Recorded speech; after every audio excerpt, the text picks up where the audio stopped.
નમસ્કાર દર્શક મિત્રો, એસડી ન્યૂઝ ગુજરાતી ચેનલ પર આપનું સ્વાગત છે ને હું આપની સાથે વૈશાલી પુબારુ કરીશું નજર આજના સમાચાર પર અંકલેશ્વરથી। અંકલેશ્વર જેઆઈડીસીમાં ફરી એકવાર ઔદ્યોગિક દુર્ઘટના બની છે। અંકલેશ્વર ઔદ્યોગિક વસાહતમાં આવેલી ડેટોક્સ ઇન્ડિયા કંપનીમાં પ્રચંડ ધડાકા સાથે બ્લાસ્ટ થતાં 4 કામદારના મૃત્યુ નિપજ્યા હતા, જ્યારે અન્ય 4 કામદાર ઇજાગ્રસ્ત થયા છે। બ્લાસ્ટ એટલો પ્રચંડ હતો કે એકની બોડી પ્લાન્ટની બહાર ઉછળીને કંપનીના કેમ્પસમાં પડી હતી। અંકલેશ્વરની ડેટોક્સ કંપનીમાં બ્લાસ્ટની ઘટના બાદ એક કામદારનો મૃતદેહ કંપની બહારથી મળ્યો હતો। બ્લાસ્ટમાં મૃતદેહ ફંગોળાયો હોવાની આશંકા હાલ સેવાઈ રહી છે। આ દુર્ઘટના બાદ કામદારો દ્વારા વિરોધ પ્રદર્શન કરવામાં આવી રહ્યું છે। કંપનીના ગેટ પર બેસીને કામદારોએ હંગામો મચાવ્યો છે।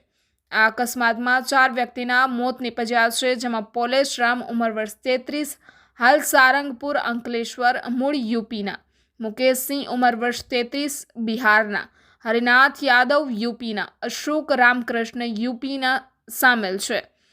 ધારાસભ્ય ચૈતર વસાવાએ કંપનીના સત્તાધીશો પર ગંભીર આક્ષેપ કર્યા છે।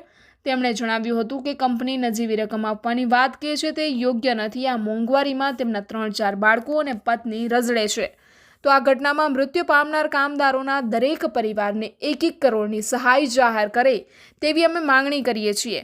આ દુઃખદ બાબત છે કે ઘટના બની ત્યારે કોઈને કાંઈ જ ખબર ન હતી।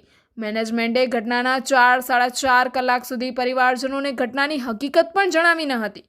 આ ખરેખર મેનેજમેન્ટની ભૂલ છે। સેફટીના અભાવે આ બનાવ બન્યો છે તે કંપનીની નિષ્કાળજી દર્શાવે છે। ડેટોક્સ ઇન્ડિયાના જનરલ મેનેજર ધર્મેન્દ્ર ચૌટાલાએ જણાવ્યું હતું કે અમારે ત્યાં પંચમૂર્તિ ફેબ્રિકેટરનો કોન્ટ્રાક્ટર છે। તેમને અમારા 75 KLની એક ફીડ ટેન્ક ઉપર હેન્ડ રેલિંગ લગાવવાનું કામ કરવાની પરમિટ આપી હતી। એ કામ ચાલુ હતું ત્યારે અંદાજે 12:40 એક અવાજ આવ્યો હતો, જેથી અમે તાત્કાલિક ત્યાં જઈને જોયું તો ટેન્કની રૂફ, જેને ટેન્કની ઉપરનો ડિસેન્ટ કહેવામાં આવે છે, ફેંકાઈને 15-20 મીટર દૂર પડ્યો હતો। 2 શ્રમિકના મૃતદેહ પણ ત્યાં પડેલા જોવા મળ્યા હતા। ત્યારબાદ અમે તપાસ કરતા એક માણસ ટેન્કની પાછળની સાઈડમાંથી મળ્યો હતો, જ્યારે બીજો માણસ બાઉન્ડ્રીની બહારની બાજુએથી મળ્યો હતો। પહેલું ઇન્વેસ્ટિગેશન ટેન્કની રૂફ ઉડીને બહાર જઈ છે તેનું કરવું પડશે, જે બાદ જ આવું કેમ થયું તેની ખબર પડશે। કંપની મેનેજમેન્ટ તરફથી મૃતકના પરિવારજનોને શક્ય તેટલી સહાય કરવામાં આવશે। આ દુર્ઘટનામાં લઈને એક કામદારે જણાવ્યું હતું કે ડેટોક્સ ઇન્ડિયા કંપનીમાં બ્લાસ્ટ થયો હતો, જેમાં 10થી 12 લોકો મળતા નથી, જેમાં અંદરથી એવા સમાચાર મળી રહ્યા છે કે મૃતદેહો મળતા નથી અને તેમના મૃત્યુ થયા છે। સવારના 11:30 અને 12 વાગ્યાની વચ્ચે ઘટના ઘટી હતી, પરંતુ હજુ સુધી તેમની ગણતરી જ ચાલી રહી છે કે તેઓ ક્યાં ગયા એ બતાવી પણ રહ્યા નથી। ધીરે ધીરે તેઓ મૃતદેહો બહાર કાઢે છે। એક મૃતદેહ જંગલમાંથી મળ્યો છે। બ્લાસ્ટ થયો અને જ્યાંથી મૃતદેહ મળ્યો છે એ બંને વચ્ચે અંદાજે 100 મીટર જેટલું અંતર છે। તો આટલી દૂર મૃતદેહ કેવી રીતે પહોંચ્યો અને એક જ મૃતદેહ કેમ ગયો? બાકીના 10થી 12 લોકો ક્યાં છે તેમનો કોઈ જ પતો નથી। આ કંપની તેમને છુપાવવાની કોશિશ કરી રહી છે કે કોઈ કંઈ જ બતાવતું નથી। અંકલેશ્વર જેઆઈડીસીમાં આવેલી ડેટોક્સ ઇન્ડિયા પ્રાઇવેટ લિમિટેડ કંપનીમાં આજે બપોરના સમયે બ્લાસ્ટની ઘટના બનતા દોડધામ મચી જવા પામી હતી। પ્રચંડ ધડાકા સાથે બ્લાસ્ટ થતાં નજીકમાં કામ કરી રહેલા 4 કામદારના મોત નિપજ્યા હોવાની પ્રાથમિક માહિતી મળી રહી છે। કંપનીના એમી પ્લાન્ટમાં સ્ટીમ પ્રેશર પાઇપ ફાટતા બ્લાસ્ટ થયો હોવાનું અનુમાન લગાવાયું છે। અંકલેશ્વર જેઆઈડીસીમાં આવેલી ડેટોક્સ ઇન્ડિયા કંપની ઇન્ડસ્ટ્રીયલ વેસ્ટના નિકાલનું કામ કરે છે। જે કંપનીના પ્લાન્ટમાં ફીડ ટેન્ક પર રેલિંગ લગાવવાની કામગીરી ચાલી રહી હતી, જેમાં રેલિંગ માટે કામદારો વેલ્ડિંગ કરી રહ્યા હતા, એ દરમિયાન અચાનક જ બ્લાસ્ટ થયો હતો। આ દુર્ઘટનામાં 4 કામદારના મોત અને 4 કામદારો ઇજાગ્રસ્ત થયા છે। બ્લાસ્ટ એટલો પ્રચંડ હતો કે એકની લાશ પ્લાન્ટની બહાર ઉડીને કંપનીના કેમ્પસમાં પડી હતી। ફાયર સેફટી એન્ડ હેલ્થ અને પોલીસનો કાફલો ઘટના સ્થળે બનાવની જાણ થતાની સાથે જ ફાયર ફાઇટરો તેમજ સેફટી એન્ડ હેલ્થ વિભાગની ટીમ ઘટના સ્થળે પહોંચી છે। આ તરફ પોલીસ કાફલો પણ ઘટના સ્થળે પહોંચ્યો છે। બ્લાસ્ટની માહિતી મળતા જ લોકોના ટોળા પણ કંપની બહાર એકઠા થઈ ગયા છે।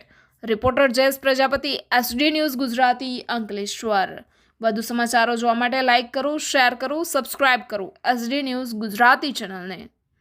અંકલેશ્વર જીઆઈડીસી ખાતે આવેલ ડેટોક્સ ઇન્ડિયા પ્રાઇવેટ લિમિટેડમાં આજ રોજ બપોરે 12:45-40 કલાકે એપ્રોક્સિમેટલી એક ફીડ ટેન્કમાં અચાનક બ્લાસ્ટ થયો હતો। અને આ ફીડ ટેન્કમાં ટેન્કના રૂફની ઉપર રેલિંગ લગાવવાની હોય છે. જે રેલિંગના માટેની વેલ્ડિંગની કામગીરી ચાલતી હતી તે દરમિયાન અચાનક બ્લાસ્ટ થયો હતો અને 4 શ્રમયોગીઓનું આ અકસ્માત દરમિયાન મૃત્યુ થયેલ છે. અને એ અંગેની અમારી તરફથીની કાર્યવાહી અત્રેની કચેરીથી હજુ ચાલુ છે, ડિટેલ ઇન્વેસ્ટિગેશન. એટલે આ જે એક્સિડન્ટ થયો છે રૂફટોપ ની ઉપર આવેલી રેલિંગની વેલ્ડિંગની કામગીરી કરતા હતા તે દરમિયાન થયો છે અને જે બાબતની કાર્યવાહી હવે ચાલુ છે. મેડમ, એક મૃતદેહ પ્રિમાઇસીસ ની બહાર પણ ઉછળીને પડ્યો હતો, એ પણ વિગતો મળી જશે. એ ઘટનાને પ્લીઝ તમે કારખાનાના ઓથોરાઇઝ પર્સનને પૂછશો તો હું એક્સિડન્ટ બન્યાના થોડા વખત પછી આવીને મારું ઇન્વેસ્ટિગેશન ચાલુ કર્યું છે, તો રિલેવન્ટ ઓથોરિટીને પ્લીઝ પૂછી શકો છો. હા સર, કંપની દ્વારા તંત્રને કેટલા વાગે જાણ થઈ? કંપની દ્વારા એમને લગભગ 1 વાગ્યા પછી જેવી એમને ટેલિફોનિક જાણ કરી હતી. 1 વાગ્યાની આજુબાજુ. ઓકે. આજરોજ 1 વાગ્યાના રાઉન્ડ અંકલેશ્વરમાં સ્થિત ડેટોક્સ ઇન્ડિયા કંપનીમાં બોઇલર ઉપર સેફટીનું કામ કરતા બ્લાસ્ટ થયેલો, જે અંતર્ગત ટોટલ 4 લોકોની કરુણ મૃત્યુ થયું છે, જેની પીએમ તથા ફોરેન્સિકની કાર્યવાહી હાલ ચાલુ છે. આપની રજૂઆતો બાબતે કેવો છે? કંપનીના જે પ્લાન્ટ મેનેજર છે અમને મળેલા છે, સાથે એમના અહીંના અધિકારી, પ્રાંત અધિકારી શ્રી અને જે સેફટી અધિકારી છે મેડમ એ અહીંયા ઉપસ્થિત છે. ત્યારે કંપની નજીવી રકમ આપવાની વાત કરે છે. હમણાં મોંઘવાડીમાં એમના નાના નાના 3-3, 4-4 બાળકો છે. માત્ર પત્ની બિચારી અહીંયા અમને રજડે છે. તો એમના પરિવાર, એમના બાળકો માટે કંપની પર વ્યક્તિ 1-1 કરોડની જોગવાઈ કરે એવી અમે માંગણી કરીએ છીએ. સિદ્ધભાઈ, ઘટનાના 4-4.5 કલાક સુધી પરિવારજનોએ મૃતદેહ જોવા ન મળ્યા, કોઈ સત્તાવાર માહિતી ન મળી. શું લાગી રહ્યું છે, આવું કેમ બન્યું? ખરેખર આ દુઃખદ બાબત છે. જ્યારે ઘટના બની પરિવારને પણ ખબર નથી અને મેનેજમેન્ટે 4:30 વાગ્યા સુધી કોઈને કીધું નહીં કે કોણ મરી ગયેલા છે, કોને ઈજા થઈ છે. ત્યારે અમે હમણાં આવ્યા ત્યારે પ્રાંત અધિકારી શ્રી, અહીંયા સેફટી અધિકારી શ્રી અને એમના જે પ્લાન્ટ મેનેજર છે એમણે અમને કીધું કે 4 જણની આઈડેન્ટિફાઈ થઈ છે, 4 જણને જ આમાં મૃત્યુ થયા છે.